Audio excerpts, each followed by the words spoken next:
2022 के लिए वोटिंग हो चुकी है और अब मतगणना कल गुरुवार को होनी है। उत्तर प्रदेश के अलावा पंजाब, उत्तराखंड, मणिपुर और गोवा में भी कल ही मतगणना होगी और आखिरी चरण के मतदान के बाद से ही काउंटडाउन शुरू हो जाएगा।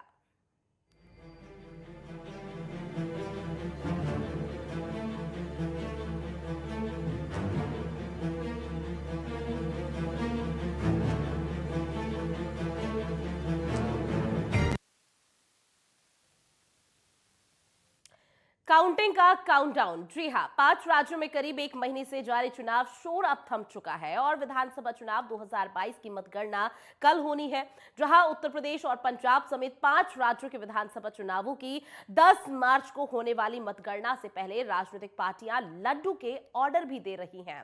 इसके लिए दुकानों में लड्डू तैयार किए जा रहे हैं। आपको बता दें कि 5 राज्यों में कुल 690 विधानसभा सीटों पर हुए मतदान के बाद कल नतीजों की घोषणा की जाएगी। इस कड़ी में कई जगहों पर ईवीएम में छेड़छाड़ और हैकिंग को लेकर बवाल भी जारी है और तमाम राजनीतिक दलों के नेताओं की तरफ से बयानबाजी भी अब शुरू हो चुकी है।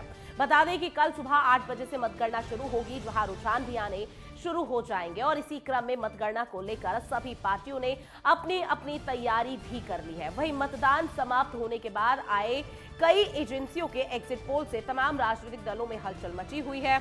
मतगणना केंद्र की सुरक्षा व्यवस्था पर उत्तर प्रदेश में अतिरिक्त सीईओ बीडी राम तिवारी ने कहा कि कल गुरुवार को मतगणना के संबंध में सभी मतगणना केंद्रों में जो स्ट्रांग रूम है वहां 3 लेयर सीएपीएफ सिक्योरिटी है। पहले पोस्टल बैलेट की मतगणना सुबह 8 बजे शुरू होगी, वहीं ईवीएम से प्राप्त मतों की गणना 8:30 बजे से शुरू होगी।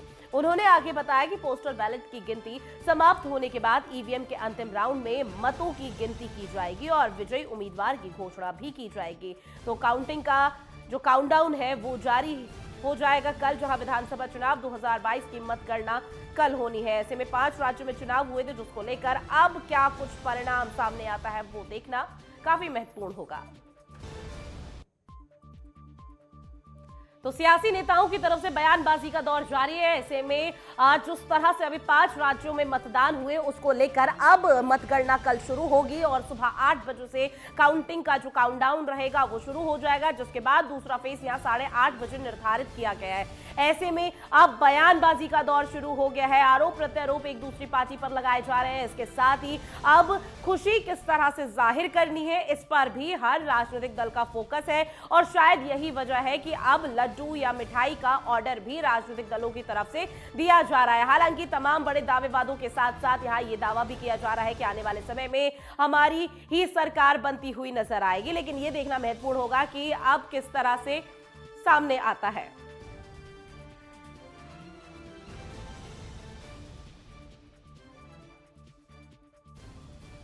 खत्म हो गए हैं। हमारे 2 राउंड ऑफ रैंडमाइजेशंस खत्म हो गए हैं। कल सुबह प्रातः 5 बजे तीसरा रैंडमाइजेशन होगा काउंटिंग पर्सनल का, जिसमें ये पता चलेगा कि कौन कौन किस विधानसभा में किस टेबल पे रहेंगे काउंटिंग पर्सनल। और बाकी हमारा जो पोस्टल बैलेट है वो हमारा सिक्योर है।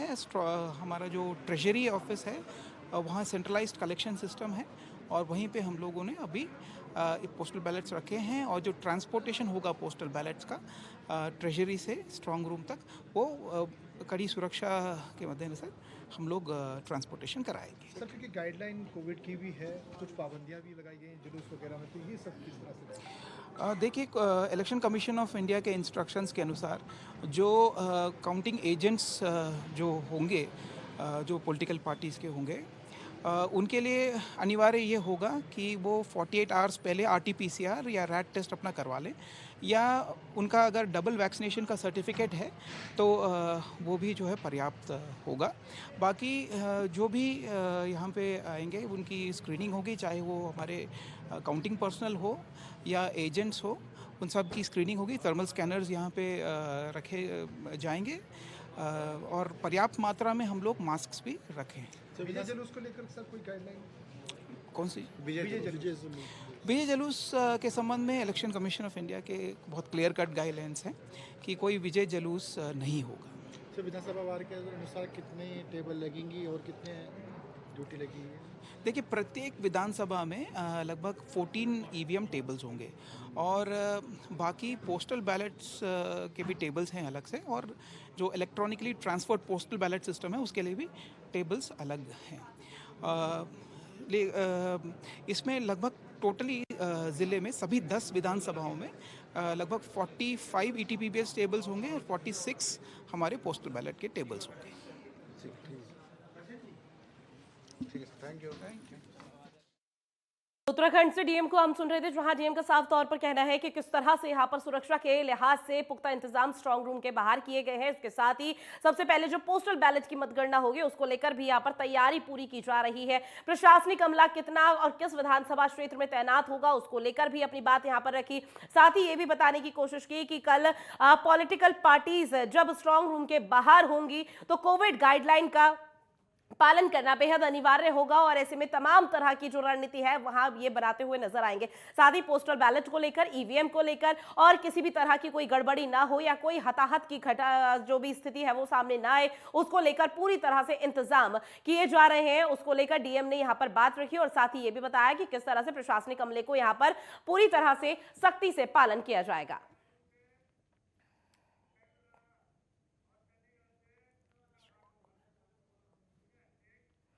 और इसी खबर पर ज्यादा जानकारी के साथ पंजाब से ईश्वर ठाकुर संवाददाता हमारे साथ जुड़ गई है और देहरादून से उपेंद्र राणा।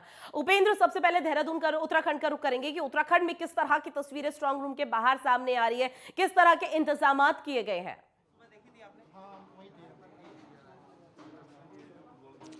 देखिए, अगर देहरादून की बात की जाए तो यहाँ पर जो स्ट्रांग रूम बनाए गए हैं वहाँ पर सुरक्षा व्यवस्था के जो है वो चाक चौबंद सुरक्षा व्यवस्था जो है वो की गई है। तमाम जो शासन प्रशासन की ओर से जो है वो व्यवस्थाएं जो है वो की गई है। अभी जिस प्रकार से जिलाधिकारी राजेश कुमार भी यहाँ पर आए हुए थे, उन्होंने भी निरीक्षण जो है जिस प्रकार से स्ट्रांग रूम का किया और जिस प्रकार से जो काउंटिंग जिस प्रकार से होनी है उन तमाम चीज़ों का जिस प्रकार से उन्होंने बात की कि किस तरीके से जो है कल मतगणना होनी, क्योंकि सुबह 8 बजे से जो है मतगणना शुरू हो जाएगी। सबसे पहले पोस्टल बैलेट को लेकर जो है वो मतगणना जो है वो होगी। अब तमाम जो इंतजाम है वो सुरक्षा के की गई है, क्योंकि देखा जाए तो जिस प्रकार से कल मतगणना होनी है तो सुबह 8 बजे पोस्टल बैलेट की मतगणना होगी, उसके बाद ईवीएम मशीनें जो है उनकी मतगणना जो है वहाँ से शुरू होगी। तो 21 टेबल जो है वो एक विधानसभा वार जो है वो लगाई गई है, जिसमें 14 टेबल जो है वो ईवीएम मशीनों के लिए लगाई गई है और 7 टेबल जो है पोस्टल बैलेट के लिए जो है वो लगाई गई है। तो तमाम अगर देखा जाए तो मतगणना के लिए तमाम इंतजाम जो है वो किए गए हैं, तमाम सुरक्षा व्यवस्था जो है वो की गई है। अगर सुरक्षा की बात की जाए तो 3 लेयर में जो है वो सुरक्षा व्यवस्था जो है वो की गई है, जिसमें आर्म फोर्स भी है, आईटीबीपी के जवान भी हैं, जिस प्रकार से जो स्थानीय उत्तराखंड के जो स्थानीय पुलिस है उनको भी जो है तीसरी लेयर में जो है वो रखा गया। तो ये देखा जाएगा तो पूरी तरीके से जो सुरक्षा व्यवस्था है वो चाक चौबंद जो है वो की गई है और तमाम जो व्यवस्थाएं मतगणना को लेकर जो है वो अब जो है वो पूरी कर दी गई है। अब बिल्कुल देहरादून से और पूरे उत्तराखंड राज्य में जितने भी विधानसभा क्षेत्र हैं वहां पर हर तरह के सख्त कदम यहां पर उठाए जा रहे हैं ताकि किसी भी तरह की कोई अप्रिय घटना सामने ना आए। लेकिन इस बीच पंजाब कितना तैयार है उसको लेकर भी यहां पर बात करने की कोशिश करते हैं। ईशा ठाकुर संवाददाता बनी हुई है। ईशा, उत्तराखंड या तमाम राज्यों में तो अभी सख्ती हो गई, पंजाब कितना तैयार मतगणना के लिए? अब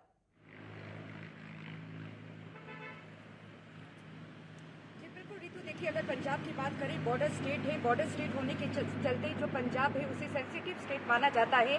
और जहां तक मतगणना को लेकर किस तरीके की तैयारी है, चुनाव आयोग ने जो तैयारियां हैं मुकम्मल कर दी है। और यहां पर देखिए, मतगणना के मद्देनजर 1 लाख के करीब जो पंजाब पुलिस है उनकी तैनाती कल यहाँ पर रहेगी और इसके साथ साथ 45 अर्धसैनिक बलों को भी यहाँ पर तैनात किया जाएगा। तो पूरी तरीके से, क्योंकि यहाँ पर जो चुनौती रहेगी चुनाव आयोग के लिए वो ये रहेगी कि कानून व्यवस्था को किस तरीके से सुदृढ़ रखा जाए, क्योंकि पंजाब में कई ऐसी जगह है जहाँ से जो संवेदनशील और अति संवेदनशील माना जा रहा है, कुछ ऐसे हल्के हैं वहाँ से ऐसे माना जा रहा है कि कुछ जो घटनाएं हैं वो हो सकती है। लेकिन चुनाव आयोग का भी कहना है कि उनकी तरफ से तैयारियां मुकम्मल कर दी गई है और कोई भी शिकायत आएगी तो समय रहते उसका निपटारा किया जाएगा। लेकिन यहाँ पर देखिए, कोविड के चलते नियमों का भी यहाँ पर ध्यान रखा जाएगा और जो विधानसभा हल्का होगा और एक मतदान केंद्र होगा उसे 2 हिस्सों में बांटा जाएगा। यानी कि अगर 14 टेबल है तो 7-7 टेबल को उसमें विभाजित किया जाएगा ताकि कोरोना गाइडलाइंस का यहाँ पर ध्यान रखा जा सके। लेकिन चुनाव आयोग की तरफ से आज एक और स्टेटमेंट दी गई है जिसमें कहा गया है कि जो उम्मीदवार हैं, जो जीते हुए उम्मीदवार हैं, वो जश्न मना सकते हैं, लेकिन कोरोना नियमों को उन्हें अपने ध्यान में रखना होगा। बहरहाल सुबह 8 बजे से जो मतगणना है वो शुरू हो जाएगी और मतगणना में सबसे पहले पोस्टल बैलेट की गिनती शुरू होगी और उसके बाद जो ईवीएम है उसकी गिनती की जाएगी। और क्योंकि इस बार जो पंजाब का विधानसभा चुनाव है काफी ही दिलचस्प है, क्योंकि यहाँ पर 1, 2 या 3 नहीं बल्कि अनगिनत जो राजनीतिक पार्टियां हैं वो चुनाव मैदान में हैं और भी आप बिल्कुल अब साफ तौर पर कहा जा सकता है कि पंजाबी मतगणना के लिए यहाँ पर तैयार हो चुका है, लेकिन इस बीच कल किस तरह से काउंटिंग का जो काउंटडाउन रहेगा वो शुरू होगा वो देखना काफी दिलचस्प होगा, क्योंकि सभी की निगाहें फिलहाल उसी मतगणना पर टिकी होगी जो 8 बजे शुरू हो जाएगी। लेकिन इस बीच उपेंद्र अगर जानने की कोशिश करें कि डीएम की तरफ से तो ये बात कह दी गई है कि कोविड गाइडलाइन का पालन किया जाएगा, लेकिन संवेदनशील और अति संवेदनशील जो इलाके हैं हर तरह के सख्त कदम उठाए जा रहे हैं। इस बीच पॉलिटिकल पार्टियों का अगर आना जाना आवाजाही वहां रहेगी तो वो लोग किस तरह से पालन करते हुए नजर आएंगे तमाम जो भी गाइडलाइन है उसका। देखिए, साफ तौर पर जिस प्रकार से चुनाव आयोग की ओर से भी गाइडलाइन है और प्रशासन की ओर से भी साफ तौर पर गाइडलाइन है कि जो कोरोना की जो गाइडलाइन है उसका पालन जो है वो सख्ती से जो है वो किया जाए। जो भी यहाँ पर जिस प्रकार से पार्टी के जो कार्यकर्ता हैं, सदस्य हैं और जिनको जिस प्रकार से जो यहाँ पर रहेंगे उनके लिए भी साफ तौर पर दिशा निर्देश दिए गए हैं कि मास्क और सैनिटाइज जो है वो अपने साथ रखें, मास्क लगाकर जो है वो यहाँ पर एंट्री कर सकते हैं जिनका यहाँ पर पास बना हुआ है। साथ ही ये भी है कि जिस प्रकार से जो विजय जुलूस जिस प्रकार से जो है वो पूरी तरीके से उस पर पाबंदी लगाई गई है। चुनाव आयोग से पूरी तरीके से पहले ही कट गाइडलाइन जो है वो दी गई है कि कोई भी नेता जो है वो अपना विजय जुलूस जो है वो नहीं निकालेगा, क्योंकि कोरोना गाइडलाइन को चलते जो है क्योंकि भीड़ ज़्यादा होगी, तो ऐसे में साफ दिशा निर्देश दिए गए हैं कि कोई भी प्रत्याशी अगर जीत कर आता है तो वो कोई भी जो है यहाँ से विजय जुलूस जो है वो नहीं निकाल सकता। यानी कि साफ तरीके से देखा जाए तो कोरोना की गाइडलाइन का पूरी तरीके से जो है सख्ती से पालन करने के जो है वो दिशा निर्देश दिए जाएंगे, क्योंकि जिस प्रकार से जो टेबल्स भी लगाए गए हैं, काउंटिंग टेबल जो लगाए गए हैं उसमें भी सोशल डिस्टेंसिंग का पूरी तरीके से जो है वो ध्यान रखा गया है कि जो भी टेबल लगाए गए हैं, जिस प्रकार से एक विधानसभा में 21 टेबल लगाए गए हैं, उन विधानसभाओं को पूरी तरीके से सोशल डिस्टेंसिंग का उनमें भी जो है पूरी तरीके से पालन किया गया है, ताकि किसी भी तरीके से जो है कोरोना का खतरा जो है वो ना बढ़े। तमाम गाइडलाइन का पालन करना बेहद उत्तराखंड जरूरी की है बात और की ऐसे जाए में तो मतगणना यहाँ पर अगर जो चूंकि है जिस तरह से सुबह 8 बजे से शुरू हो जाएगी, अब ये देखना महत्वपूर्ण होगा कि किस तरह की तस्वीरें कल सुबह से यहाँ पर सामने आती है। इस बीच लखनऊ से संवाददाता प्रदीप आनंद श्रीवास्तव भी जुड़े हैं। प्रदीप, स्ट्रांग रूम के क्या हालात, किस तरह की तस्वीरें सामने आ रही, किस तरह के सख्त कदम उठाए जा रहे हैं स्ट्रांग रूम के बाहर? बिल्कुल ऋतु, बताना चाहूँगा कि अगर हम बात करें तो उत्तर प्रदेश के सभी करीब जितने भी स्ट्रांग रूम है, सभी स्ट्रांग रूम को त्रिस्तरीय जो सुरक्षा घेरा उससे पूरी तरह से रक्षित किया गया है। वहाँ पर कोई भी बाहरी व्यक्ति, चूँकि देखिए स्ट्रांग रूम जो होता है वहाँ पर ईवीएम जमा होने के बाद वो सील हो जाता है, उस सील को डीओ जिस समय सील करता है अगले दिन उसको डीओ ही खोलता है जब गणना होती है। तो निश्चित रूप से जो सुरक्षा व्यवस्था वो पूरी तरह चाक चौबंद है। इसके अलावा अगर हम बात करें ऋतु, तो कोरोना गाइडलाइन के मद्देनजर यहाँ पर जो उत्तर प्रदेश में काउंटिंग हर एक स्ट्रांग रूम पे 6 बजे से शुरू हो जाएगी। 6 से 8 पोस्टल बैलेट की गिनती जारी होगी और 8 बजे से ईवीएम खुलेंगे। तो अब अगर हम देखें तो कोरोना गाइडलाइन का पालन करते हुए सारे मतदान कर्मी वहाँ पर जितने भी काउंटिंग ड्यूटी में है सबको कोरोना गाइडलाइन का पालन करते हुए वहाँ पर अपनी ड्यूटी देनी होगी। इसके अलावा हम बात करें तो मीडिया सेंटर को भी बनाया गया है। मीडिया सेंटर में भी वही लोग प्रवेश पाएंगे जिनके पास मास्क होगा, सैनिटाइजर जिनका टेम्परेचर सामान्य होगा। तो कहीं ना कहीं से उत्तर प्रदेश में भी अन्य राज्यों की तरह कोरोना गाइडलाइन और तमाम चीज़ों पे जो प्रतिबंध है उस प्रतिबंध को लगाते हुए यहाँ पर चुनाव जो है कल की काउंटिंग की प्रक्रिया पूरी की जाएगी। एक चीज़ और बताना चाहूँगा कि कल दिन भर आबकारी नीति के तहत जो है उत्तर प्रदेश के सभी मदिरा शॉप जो है वो बंद रहेंगे, शराब की दुकानें बंद रहेंगी और किसी भी तरह के जुलूस पर पूरी प्रतिबंध रहेगा। जी ऋतु, बिल्कुल। अब ईशा, अगर आपका रुख करें और इस तरह की जो तस्वीरें अभी तक सामने आने लगी है, स्ट्रांग रूम के बाहर सख्त कदम उठाए जा रहे हैं, इसके साथ ही किसकी सरकार बनेगी, कौन गठबंधन की सरकार बनाएगा, ये तो देखना महत्वपूर्ण होगा। लेकिन इस बीच पॉलिटिकल पार्टियों का जो उत्साह है वो किस तरह से चरम पर देखा जा रहा है पंजाब में?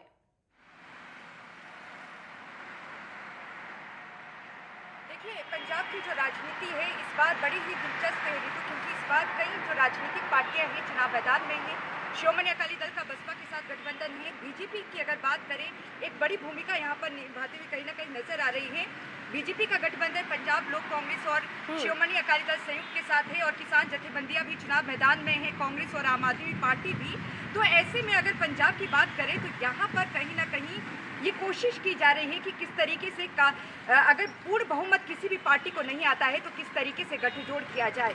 कैप्टन अमरिंदर सिंह जिन्होंने 2017 में पूर्ण बहुमत से पंजाब में कांग्रेस की सत्ता बनाई थी, सत्ता में काबिज हुई थी कांग्रेस की सरकार, वो अब पंजाब लोग कांग्रेस बनाकर अलग हो चुके हैं और कहीं ना कहीं बीजेपी को उनका समर्थन जिस तरीके से मिल रहा है तो कई महत्वपूर्ण भूमिका कैप्टन अमरिंदर सिंह निभा सकते हैं। बीते कल उनकी तरफ से अपनी सीसो फॉर्म में डिनर का आयोजन किया गया था और वहां पर देखिए कांग्रेस के कई जो हेवी कैंडिडेट हैं वो पहुंचे थे और आम आदमी पार्टी के ऐसे संभावित उम्मीदवार भी वहां पर पहुंचे थे जो जीतने वाले हैं। यानी कि जो पंजाब लोक कांग्रेस है जिस तरीके से लगातार कहते आ रहे हैं कि बिल्कुल तमाम कैंडिडेटों का पहुंचने का सिलसिला बदस्तूर ईशा जारी है, लेकिन अगर पंजाब का जिक्र किया जाए तो एग्जिट पोल के हिसाब से आम आदमी पार्टी का जो अब उत्साह है वो वाकई चरम पर नजर आ रहा है। खैर, अब किसकी सरकार और किसका गठबंधन बनता हुआ नजर आएगा ये कल बताएगा, लेकिन तमाम जानकारी आपने साझा की तीनों संवाददाताओं ने, उसके लिए बहुत शुक्रिया।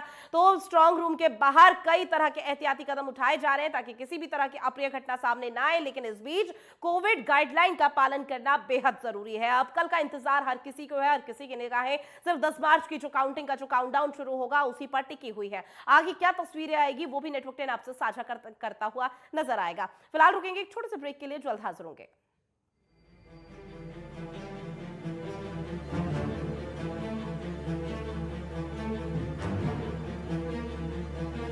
यूपी बोर्ड ने 2021-22 के लिए यूपी बोर्ड 10वीं और 12वीं की परीक्षाओं का शेड्यूल भी जारी कर दिया है। एग्जाम 24 मार्च से शुरू होने जा रहे हैं। बता दें कि इस वर्ष बोर्ड ने एग्जाम के पैटर्न में भी बदलाव किया है। इस तरह से नए पैटर्न पर यूपी बोर्ड की परीक्षाएं होंगी।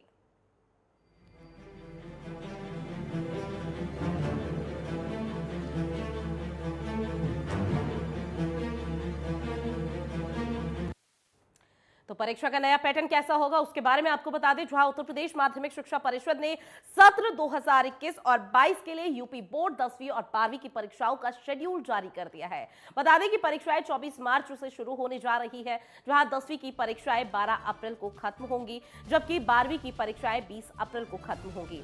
वहीं इस साल बोर्ड ने परीक्षाओं के पैटर्न में भी बदलाव किया है। बता दें कि कोरोना महामारी के कारण हुए पढ़ाई के नुकसान को ध्यान में रखते हुए बोर्ड ने परीक्षा पैटर्न में बदलाव किया। इसके लिए सभी स्कूलों को भी निर्देश दिया गया है कि प्री बोर्ड परीक्षाएं अनिवार्य रूप से आयोजित की जाए ताकि छात्रों को परीक्षा पैटर्न की जानकारी हो सके। परीक्षाएं इस बार 3 घंटे के बजाय 3 घंटे और 15 मिनट के लिए आयोजित की जाएंगी।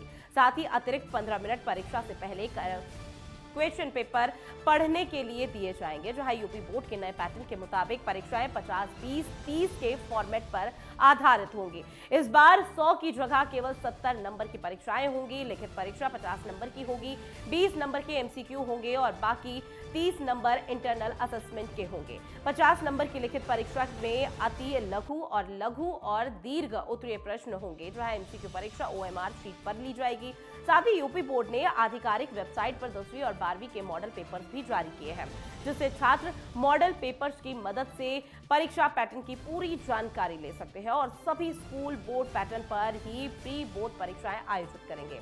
इसमें ओएमआर आधारित परीक्षा भी शामिल है। तो यूपी में परीक्षा का नया पैटर्न जारी किया गया है। तो साफ तौर पर कहा जा सकता है यूपी बोर्ड परीक्षा 2021-22 का शेड्यूल अब जारी हो चुका है। एक डेट शीट यहां पर दे दी गई है, जिसके मुताबिक हर तारीख जो निर्धारित की गई है उस दिन यहां पर 10वीं और 12वीं के एग्जाम होंगे। ऐसे में 24 मार्च से शुरू हो जाएगा जो हाई स्कूल और इंटर परीक्षा का शेड्यूल अब स्कूल शिक्षा विभाग की तरफ से जारी हुआ। 24 मार्च से शुरू हो रही है बोर्ड की परीक्षाएं। नकल विहीन परीक्षा के लिए कड़े इंतजाम किए गए हैं। यूपी बोर्ड ने कुल 8,373 परीक्षा केंद्र बनाए, जहां केंद्रों पर सीसीटीवी कैमरों के साथ निगरानी होगी और साथ ही सीसीटीवी के साथ ही वॉइस रिकॉर्डर भी लगाए जाएंगे।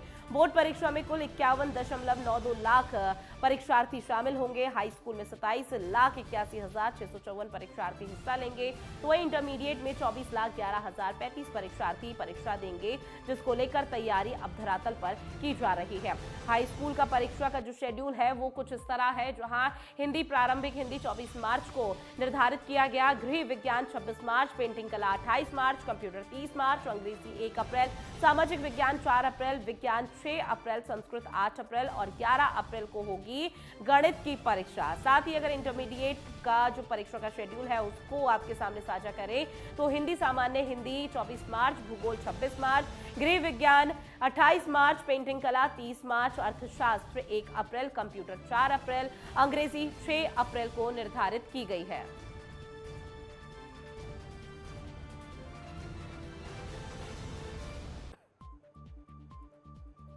और ज्यादा जानकारी के साथ सार्थक पांडे प्रयागराज से संवाददाता लाइव जुड़ गए हैं। सार्थक, बच्चों में किस तरह का उत्साह देखा जा रहा है जब से 10वीं और 12वीं बोर्ड के लिए अब शेड्यूल जारी हुआ?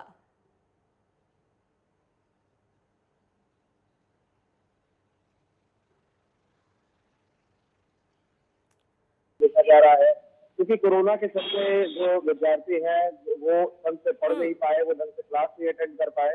इसके चलते कई ऐसे जो सब्जेक्ट हैं जो वो समझ भी नहीं पाए, तो जो चिंता का एक विषय है वो देखने को मिल रहा है बच्चों में, विद्यार्थियों में। परीक्षा की जो डेट जिस तरह से प्रयागराज के मुख्यालय शिक्षा मुख्यालय से जारी हुई है उसमें ये बताया गया है कि 24 मार्च से जो परीक्षा है हाई स्कूल इंटरमीडिएट की वो शुरू हो जाएगी और 24 मार्च से जो है 12 अप्रैल तक 10वीं की परीक्षा और 12वीं की परीक्षा 20 अप्रैल तक जाएगी। तो इसके चलते लेकिन जहाँ एक और ये भी देखा जा सकता है कि जो परीक्षा का जो ड्यूरेशन है वो 3 घंटे की जगह 3 घंटा 15 मिनट यानी 15 मिनट और समय दिया गया है। तो कहीं ना कहीं एक आसानी होगी जो विद्यार्थी हैं उनको समझने में पेपर, क्योंकि एक जो फेस टू फेस क्लास होती थी विद्यार्थियों की वो नहीं हो। बिल्कुल साफ तौर पर कहा जा सकता है कि एक पूरे शेड्यूल के साथ तमाम गाइडलाइन को भी जारी कर दिया गया है। तमाम जानकारी साझा करने के लिए सार्थक शुक्रिया।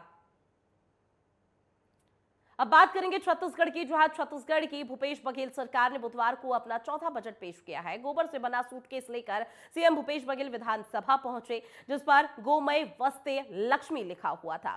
सीएम भूपेश बघेल ने बजट पेश करने के दौरान बड़े ऐलान किए। इस दौरान सीएम ने राज्य के अधिकारी और कर्मचारियों के लिए पुरानी पेंशन योजनाओं को बहाल करने की घोषणा की है। इसके साथ ही सीएम ने न्याय और आर्थिक सुरक्षा दिलाने राजीव गांधी ग्रामीण कृषि भूमिहीन मजदूर न्याय योजना में आगामी वर्ष से वार्षिक सहायता राशि 6,000 रुपए से बढ़ाकर 7 रुपए करने की घोषणा की है। इसके बाद साथ ही सीएम भूपेश बघेल ने अपने बजट पेश करते हुए कहा कि गौठानों को महात्मा गांधी ग्रामीण औद्योगिक पार्क के रूप में विकसित किया जाएगा। इन औद्योगिक पार्कों में इंफ्रास्ट्रक्चर और बुनियादी सुविधाएं उपलब्ध कराने हेतु 600 करोड़ का बजट प्रावधान है। छत्तीसगढ़ में उम्मीदों का बजट आज पेश हो चुका है। ये सीएम भूपेश बघेल का चौथा बजट था, जहां शासकीय कर्मचारी अधिकारियों के लिए पुरानी पेंशन योजना को बहाल करने की बात कही गई है। एक बड़ी घोषणा की गई, साथ ही आम जनता के हित में कई तरह के बड़े कदम उठाए गए हैं। सेवाग्राम की स्थापना के लिए 5 करोड़ का प्रावधान का भी इस बजट में पेश किया गया।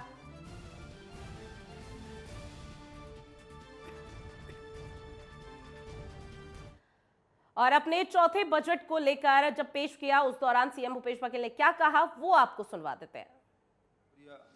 ये सब शामिल हैं, इनको भी राजीव गांधी ग्रामीण भूमिहीन कृषि मजदूर न्याय योजना के अनुरूप ही उनको भी लाभ देने की मैंने बजट में प्रावधान किया गया है। उसी प्रकार से पार्क अब जो गौठान है उस रूप में हम विकसित करेंगे। गौठान तो हमने बनाया, पहले वर्ष जमीन चिन्हांकित किए, फिर उसको डेवलप किए, गोबर खरीदने की व्यवस्था किए, वर्मी कंपोस्ट बनाए। अब वहाँ उत्पादन भी करेंगे और उसे औद्योगिक पार्क के रूप में विकसित करेंगे और इसके लिए बजट में 600 करोड़ का प्रावधान किया गया है। गोधन न्याय मिशन, काफ़ी उत्पादन को भी कृषि के समकक्ष दर्जा देना। मिलेट मिशन, पूरे देश में कहीं भी कोदो कुटकी रागी की समर्थन मूल्य खरीदी की व्यवस्था नहीं है। छत्तीसगढ़ पहला राज्य है जहां कोदो कुटकी की खरीदी की व्यवस्था और उसे प्रोसेसिंग और यूनिट विक्रय करने की व्यवस्था भी हम लोग इस बजट में शामिल किए हैं। इन सब के विपणन लघु वनोपज संघ के द्वारा किया जाएगा। बल्ब ब्रांड और शहरी क्षेत्र में भी नवाचार के लिए छत्तीसगढ़ रोजगार मिशन, इसके लिए भी बजट में प्रावधान किया गया है। आर्थिक स्थिति चाहे जितने भी राज्य स्तर के स्थानीय व्यावसायिक परीक्षाएं छत्तीसगढ़ लोक सेवा आयोग के द्वारा आयोजित से जो शुल्क लिया जाता था, तो स्थानीय जो हमारे प्रतिभागी होंगे उसे जितने भी शुल्क है उसको माफ करने की भी घोषणा मैंने की है। अधिकारी कर्मचारी लगातार पीएस योजना के स्थान पर पुरानी पेंशन योजना बहाल करने की भी मैंने घोषणा की है।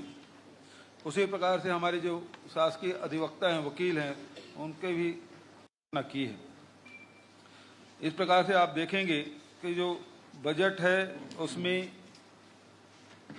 2021-22 के स्थिर भाव पर राज्य में कृषि क्षेत्र में 3.88% की वृद्धि है। तो इसमें जो कृषि और सेवा क्षेत्र राष्ट्रीय ज्यादा जानकारी के साथ संवाददाता छत्तीसगढ़ से लाइव जुड़ गए अमित, आज उम्मीदों का बजट पेश हुआ, क्या कुछ अब आम जन के रिएक्शन सामने आ रहे हैं कि जिस तरह से बजट को पेश किया गया, क्या उन्होंने सोचा था कि इस तरह से उम्मीदों का बजट रहेगा? देखिए, बताना चाहूंगा कि मुख्यमंत्री भूपेश बघेल ने अपने निर्धारित समय 12:30 बजे से उन्होंने अपना बजट पेश कर दिया है, जिसमें उन्होंने किसानों के लिए और आदिवासियों के लिए भी बहुत सारी योजनाएं लाई हैं। वकीलों के लिए बहुत सारी योजनाओं को उन्होंने धरातल पर रखा है। पिछले बार से बजट ये ज्यादा अच्छा कहा जा सकता है, क्योंकि पिछले बार आदिवासी सारी मांगे कर रहे थे कि हमें भूअर्जन पर रखा जाए। वो सारी चीजें इन्होंने इस बार अपने बजट में रखी है। और बजट विपक्ष के हिसाब से तो हमेशा से रहा ही है कि विपक्ष की तो भूमिका रहती है कि बजट को हमेशा कहा जाए कि बजट इस बार संतुष्टिजनक नहीं है। लेकिन अगर लोगों की बात करें तो लोग बजट से बहुत ही संतुष्ट दिख रहे हैं। और इस तरह से लग रहा है कि भूपेश बघेल ने जो इस बार जो बजट रखा है वो पिछले बार से ज्यादा ही संतुष्टिजनक कहा जा सकता है। बिल्कुल अमित, आम भाषा में अगर इसे समझा जाए तो कहा जा सकता है कि सीएम भूपेश बघेल ने यानी छत्तीसगढ़ सरकार ने हर वर्ग को साधने की कोशिश की है। तमाम जानकारी साझा की उसके लिए शुक्रिया।